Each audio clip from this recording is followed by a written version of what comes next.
Shell, what's wrong with your Charles over there? I mean, nobody just sits at a party. Pay no attention to him, Lil. He's had his manhood wounded is all. Wounded? Rather taken apart, I should say. Downtown today at the Cafe Bolet. Ooh, well, do tell, my dear. You know I have to know. Bill, did you happen to know that strawberries go out of I'm season? getting it, William.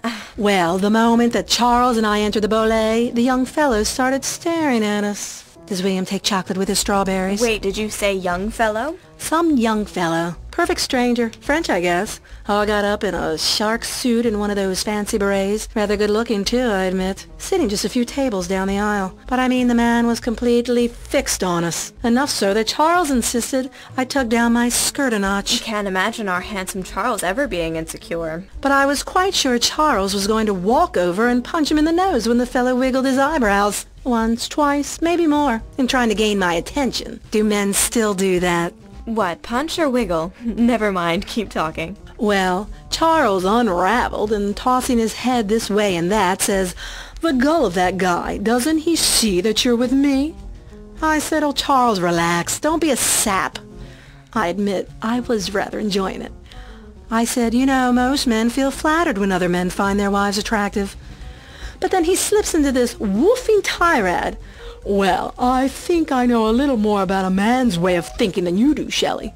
Being a man myself and all." I'm shocked. Then he barks out, "For God's sake, Shelley, stop playing with your buttons." He meant the buttons on my V-neck. You know, the black one. You Randy Minx. Honestly, Lil, if anything, I was assuring not to give too much away. Charles was just being childish is all. Now our Frenchman, just after he lays down his bill, comes over to pay us a little visit.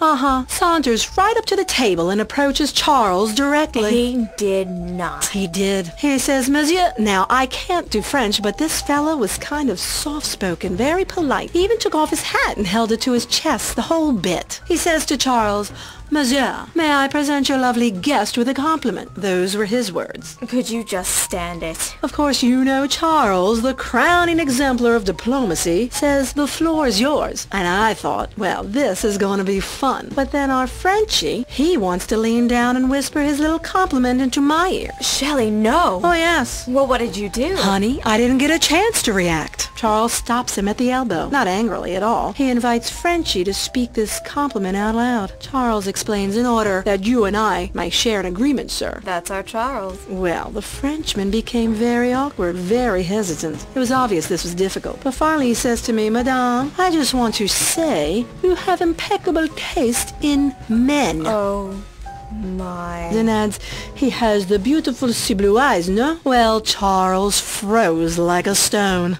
Of course, I had to play it out. I nodded and said, "Why, thank you, I agree." Charles sought refuge in finding his cigarette case. Then for his grand exit, this fellow turns and winks at Charles before pivoting on his heels and swishing back down the aisle, right out of the restaurant. Neither of us spoke a word, and I think Charles must have tried 5 times to light that cigarette. Finally, I lit it for him. Then for whatever reason, and leaning onto folded fingers, I blew the smoke back in his face. Hey, these strawberries are delicious, aren't they? Impeccable, madame. So, here sits Charles in his refuge from all the idle chit-chat. Extra dry, if I've got it right. Yes, thank you, William. I see my Lil has all but monopolized your Shelley over there. No doubt with all the latest gossip. Oh, but it's entirely Shelley, William, I'm sure of it. No doubt with much to relieve herself about every bit of today's events. Well, the events must have been quite gay from the looks of it. I'll drink to that, William. But to be forthright, my Shelley feigns victory like no other. Simply cannot accept even the vaguest slight of a competition.